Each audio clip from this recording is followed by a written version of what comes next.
Je voudrais vous parler aujourd'hui d'un sujet à la fois d'actualité, délicat, et qui peut avoir des conséquences dramatiques.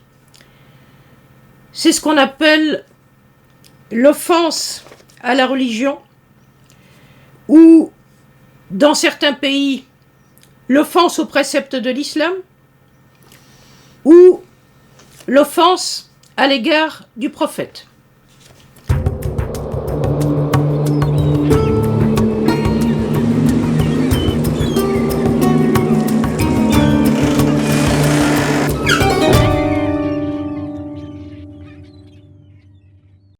Vous le savez aujourd'hui, dans certains pays musulmans, dans presque tous je crois, l'offense à la religion, de quelque façon qu'on la nomme, est pénalisable et parfois aboutit à plus qu'une pénalisation, plus qu'à une peine de prison, à une mise à mort.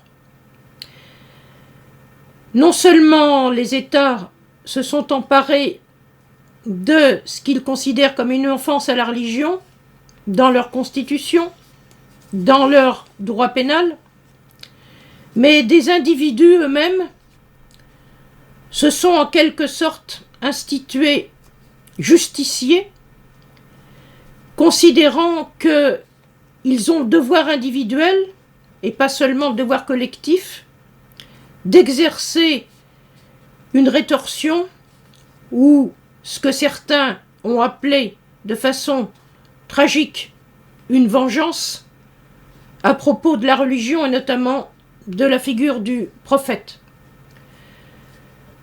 Dans les sociétés occidentales, on parle de la notion de blasphème qui existe non seulement, il ne s'agit pas de l'islam dans ce cas-là, il s'agit des religions locales du christianisme, peut-être pas du judaïsme, mais en tout cas dans le christianisme, la notion de blasphème a conduit à des sanctions pénales, voire à des sanctions de mort, jusqu'à la fin du XVIIe siècle en France, par exemple, et là, en dehors de la France et de la loi de 1880, la loi sur la presse, eh bien, dans d'autres pays européens, la notion de blasphème existe.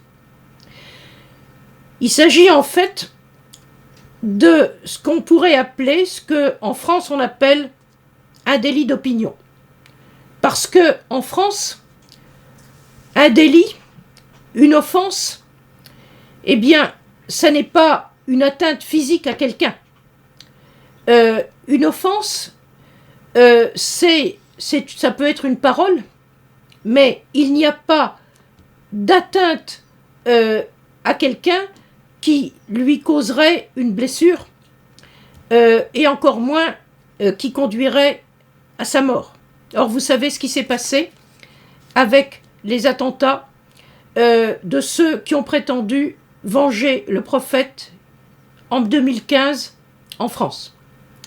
Alors, pour essayer non pas de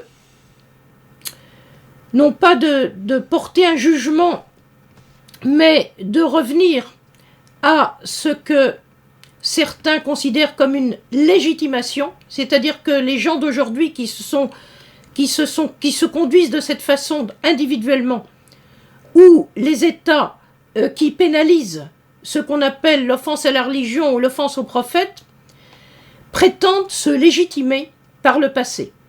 Alors il est plus que temps, pour ceux qui ne l'auraient pas déjà fait, d'aller voir ce que nous dit le passé sur ce type de sujet, à commencer par le Coran. J'ai lu l'autre jour dans un de vos commentaires que quelqu'un considérait qu'il pouvait prendre en compte pour légitimer les conduites d'aujourd'hui, soit les conduites légitimantes des États, soit la conduite criminelle de ceux qui tuent au nom de l'offense à la religion. J'ai vu que certains se réclamaient d'un verset du Coran qui se trouve dans la sourate 33, la sourate Al-Ahzab, et c'est le verset 57. Ce verset nous dit la chose suivante. Écoutez bien. Je le dis d'abord en arabe. Innal ladhin yu'zun Allah wa rasulahu la'anahum Allah fi dunya wal akhirah wa a'adda lahum 'adhaban muhinan. Je traduis. Ceux qui offensent Allah, donc Dieu lui-même, et son messager, Rasulahu. Allah les maudit dans ce monde et dans l'autre. Donc c'est Allah qui maudit et personne d'autre.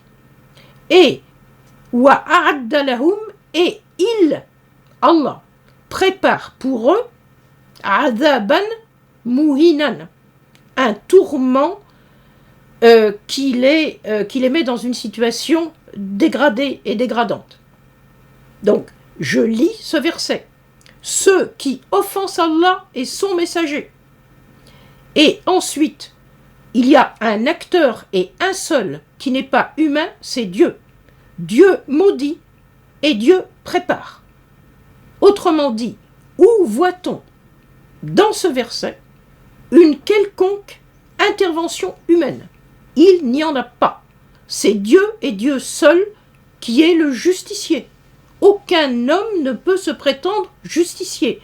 Parce que si on nous dit Dieu maudit, il maudit. Et si on nous dit il prépare, cela veut dire quoi? Cela veut dire qu'au jour du jugement dernier, qui est l'heure des comptes, et ça, le Coran, l'heure des comptes, le hisab, eh bien, vous le trouvez affirmé de toutes les façons possibles dans le Coran. Il n'y est pas question de rendre des comptes avant le jugement.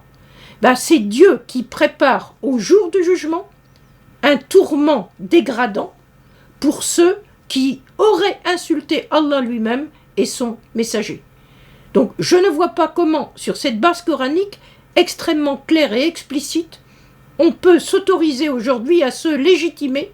Les gens font ce qu'ils veulent aujourd'hui, mais qu'ils ajoutent, qu'ils se légitiment à partir de la religion, je trouve qu'il est important que l'on dise haut et fort que cela n'a aucune base coranique. Merci à vous d'avoir écouté ce discours qui peut vous choquer, mais que je trouve indispensable à dire aujourd'hui. À bientôt.